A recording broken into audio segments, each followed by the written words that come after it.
اپنے معاملات اللہ کے سپرد کیا کریں. لیکن ان سب کے باوجود اگر مشکلات آ جاتی ہیں تو کوئی بات نہیں، مشکلیں آزمائشیں یہ اللہ کی طرف سے نبیوں کو آئی ہیں. حضرت امام رازی نے لکھا ہے کہ مکے سے لے کر طائف تک 70 ایسے نبیوں کی قبریں ہیں جن کی وفات صرف بھوک کی وجہ سے ہوئی ہے. تو ہم ایک دن کا فاقہ آ جائے، تھوڑا سا کاروبار نرم ہو جائے تو بابوں کے پاس بھاگ کے اللہ کے ساتھ شریک ٹھہرانے لگ جاتے ہیں. کیوں؟ کس وجہ سے؟ آزمائش سہیں، برداشت کریں. تو اوپر نیچے یہ دن بدلتے رہتے ہیں، دن پھرتے رہتے ہیں. ہر وقت جو ہے کہ جادو ہو گیا، ٹونا ہو گیا، سایہ ہو گیا، بندش ہو گئی ہے. ہر وقت اسی چکر سے ہم نکلتے نہیں ہیں. اللہ پر توکل رکھیں، وہ رزق دیتا ہے، وہ رزق تنگ بھی کرتا ہے، وہ رزق کشادہ بھی کرتا ہے. بندوں کو آزماتا بھی ہے، بندوں کو ڈھیل بھی دیتا ہے. اس کی ڈھیل سے بھی ڈریں اور اس کی آزمائش میں بھی پورا اترنے کی کوشش کریں اور اسی کے حضور دامن پھیلائیں. جب مشکلیں آ جائیں تو مصلح بچھا لیں. گھر کے بچوں کو بھی کہیں کہ یہ مشکل آ گئی ہے، لگتا ہے اللہ ناراض ہو گیا، چلو مصلح بچھاؤ. اگر بیٹیاں بھی نماز پڑھ رہی ہوں، نوافل ادا کر کے رب کے حضور دعا مانگ رہی ہوں، بیٹے بھی دعا مانگ رہے ہوں، چھوٹے چھوٹے بچے بھی دعا مانگ رہے ہوں، تو کیا اللہ خالی موڑ دے گا؟ تو زیادہ سے زیادہ نیک مجالس کے اندر شامل ہو جائیں. تو بالخصوص میں اپنے پیر بھائیوں کو پابند کرتا ہوں کہ آپ اپنے گھروں میں بھی پابند کریں، کسی بابے کے پاس نہ جائیں. یہ بڑے گندے لوگ ہیں، یہ سامنے اب چیزیں آ رہی ہیں، بڑے گندے اور غلیظ قسم کے لوگ ہیں. ان کی نظروں میں غلاظت بھری ہوئی ہے اور جو ہے وہ لوگوں کے ہجوم سے کبھی متاثر نہ ہوں کہ فلاں وہاں سے اتنے لوگ جا رہے ہیں.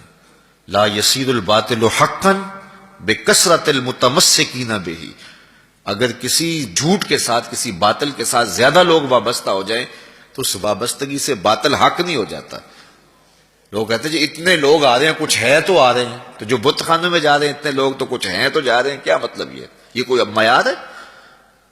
تو جوہلا کا جمع ہونا، جوہلا کا کہیں جانا، یہ معیار نہیں ہے. معیار جو اللہ رسول نے دیا ہے ہمارے نزدیک بس وہی ہے.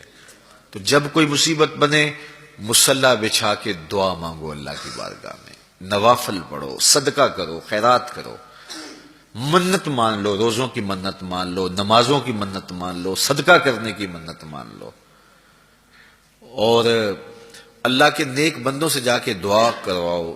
غریبوں میں آپ رزق بانٹو، اس سے برکت ہوگی، اس سے پریشانیاں دور ہوں گی. رزق کم ہو گیا ہے تو غریبوں کو دو. لگتا ہے غریبوں کو دو گے تو اور کم ہوگا، نہیں. جب دو گے تو اللہ کے سچے وعدے آپ کو نصیب ہوں گے اور آپ کو برکت نصیب ہوگی. اس کے راہ میں دینے سے کم نہیں ہوتا ہے. اس لیے میں خاص طور پہ یہ باتیں اس لیے کر رہا ہوں کہ ان دنوں کے اندر بہت زیادہ جو ہے وہ اس طرح کے لوگ ہیں اور مختلف جو ہے وہ چینلز کے اوپر ان کو سامنے لایا جا رہا ہے.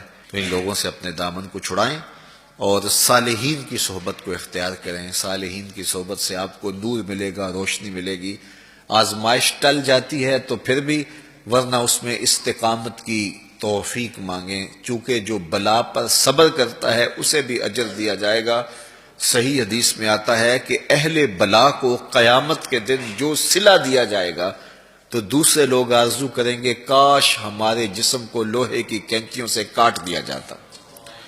تو یہ جو تکلیفیں آتی ہیں یہ گناہ اس سے جڑتے ہیں، اس سے درجے بلند ہوتے ہیں، اس سے اللہ کی قربت نصیب ہوتی ہے. تو مصیبت آئی تو بابے کے پاس بھاگ گئے، جو فاسق اور فاجر اور مشرکانہ عقائد رکھتا ہے اس کے پاس بھاگ گئے. تو پھر ایک مصیبت بھی صحیح اور ایک اپنا ایمان بھی اجاڑا. اس لیے اس مصیبت سے جو باطنی فوائد ملیں گے، جو روحانی مرتبے بلند ہوں گے، ان کو حاصل کریں. تو غیرت کے ساتھ جینے کا ڈھب ہم سیکھیں، مت ایسے لوگوں کے پاس جائیں. اللہ آپ کو مجھے اپنی رحمتوں کے سائے میں رکھے.